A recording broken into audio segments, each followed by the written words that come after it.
Hi, guys. Thank you so much for joining me for today's episode, which is absolutely one of my favorite subjects to talk about, the oldest city.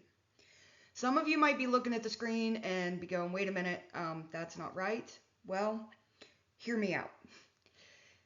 Growing up in Pennsylvania, if you would have asked me what was the oldest city within America, or even just the continental United States, what would you say? I would say Jamestown, or even maybe the lost colony of Roanoke. You know, these are just English settlements. St. Augustine, which was actually settled by the Spanish, would become the oldest continuously inhabited European settlement within the continental United States. And you can go there today. It is absolutely beautiful. It has many, many, many different areas to go to when it comes to history subjects. But I'm going to focus a little bit today just on its founding and one particular part of St. Augustine's history. So, in the 16th century, the Spanish essentially dominating New World exploration. And if you watched my last video about Fort Caroline, you'll hear a little bit of the same information, but I will be changing some of it. Essentially, the map that you see are different settlement attempts that the Spanish were making within the North American continent, but they knew it as just Florida. They have been able to get very profitable settlements within the West Indies Islands and on the continent of South America.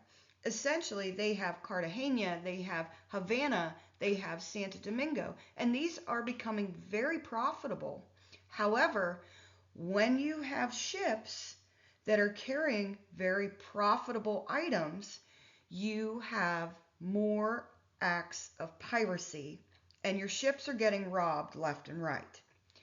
The thought process behind a permanent settlement in Florida was to help the Spanish treasure fleet because the route went right along Florida's coast on the way back to Spain. For one reason or another, these settlements are not working out. You have issues with illness, you have issues with starvation, and of course, hostilities with the natives. And so eventually, in 1561, King Philip would decide that there were going to be no more attempts made within Florida because they just weren't working out and it was not worth the money to put into it if they weren't going to get anything out of it. And so this kind of opened the door for other countries. And that essentially is where the French got their idea that it was okay to come over to the New World and establish a Protestant settlement in the name of France, which they would call Fort Caroline. When King Philip finds out about this, he is not okay. King Philip is a very fierce Catholic king, and he has an armada behind him that is hoping to help him in enforcing his rule of Catholic religion upon the entire world. So in 1565, he goes to one of his essentially closest men that is named Pedro Menendez de Aviles. Pedro Menendez is actually captain of the General Indies Fleet. Pedro Menendez would be named governor for life of La Florida, and he would also be called Adelantado. I don't know if I said that right, but he would be much respected when he would come to Florida. And so he would set sail in 1565, and he has his orders, and here they are. So, two issues with the French settlement of Fort Caroline. Of course, they're Protestant. That is number one. If you are not Catholic, you are a threat as far as the Spanish are concerned. And then there is Fort Caroline's proximity to the Spanish treasure fleet's route on its way back to Spain. The Spanish believed that these French Lutherans were going to use this settlement as a place to launch attacks against all of their treasure ships. And so this is not okay. So Menendez's first objective is to remove what they have deemed the Protestant threat. If you watch my last videos, unfortunately, he would do this. But then, after this is taken care of, he is to establish a permanent settlement and begin converting natives. And then he's to do it again and again and again. And the hope is the more settlements that you have within what we know as the United States today and along the treasure fleet route, the less likely you're going to be raided by pirates. Unfortunately, piracy is all too real, and it really doesn't slow anything down, but that's for a later day. And on September 8th, 1565, Pedro Menendez de Aviles would come ashore and deem this spot San Augustine, or we know today to be St. Augustine. He would name it in honor of St. Augustine of Hippo, the patron saint of brewers, because it was near his feast day. He would come along with 800 soldiers, men, women, and children to establish what has since become the oldest continuously inhabited European settlement within the continental United States. And even though this is supposed to be a launching point to attack Fort Caroline, this spot seemed to already be known to most Spanish explorers. And it actually has a little story that goes way before Pedro Menendez was even born. The first Spanish explorer to set foot in what is today the United States would be Juan Ponce de Leon in the year 1513. Eventually, he would go on and try to establish a settlement here in 1521, but he would have a skirmish with the natives. He would be injured in that skirmish and unfortunately pass away, whence making it back to Cuba. Now, despite the legend behind Juan Ponce de Leon, there is no evidence that he was searching for the Fountain of Youth, and that's how he discovered Florida. I'm sorry to burst that bubble, but it seems to be a story that was made up after his death. Every culture seems to have a story or a legend of magical waters or healing waters that will give you health, give you youth, give you immortality. And he, along with many other explorers at the time, and even up through present day, have heard these stories, but there is no concrete proof that he was just searching for the Fountain of Youth. But it is believed that his actual area coming ashore within the United States was within St. Augustine. So why do we believe that Juan Ponce de Leon had landed here?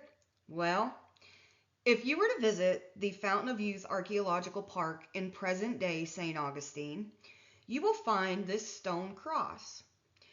It has 15 stones going north to south and 13 stones going east to west. If you know anything about Florida, you understand that stones like this are hard to come by, and they would have to be strategically and purposefully placed in the shape of a cross like this. It is believed that this signifies the year 1513 when Juan Ponce de Leon discovered Florida. And they are also laying right near a spring.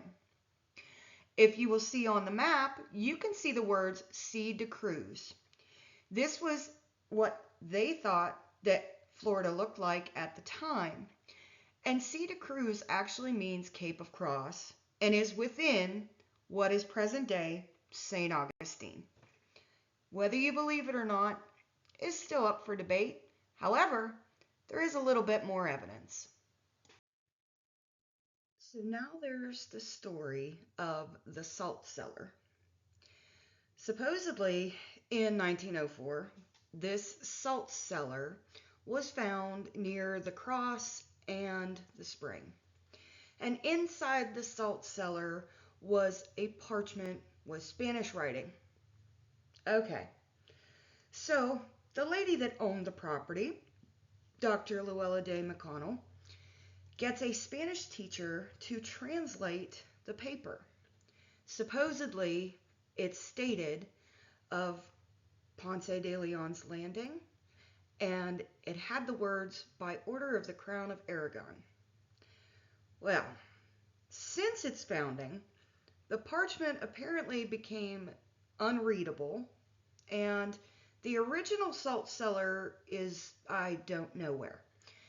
But the lady who owned the property had some strange stories on her own, not just surrounding this salt cellar. So whether you believe that Ponce de Leon actually landed here or not, it's debatable, it's completely up to you. But it certainly does make for a good story in adding to the history of St. Augustine. Among the 800 persons that Pedro Menendez would have along with him on his voyage would, of course, be a Catholic priest, Father Francisco Lopez, who would come ashore the night before Pedro Menendez to start readying things for his arrival. With a makeshift altar, he would say the first Catholic Mass on the same grounds on September 8th, 1565. One of the best views, I think, is the Great Cross. The Great Cross was erected in honor of St. Augustine's 400th year. It stands 208 feet tall, and absolutely it is just a sight to see.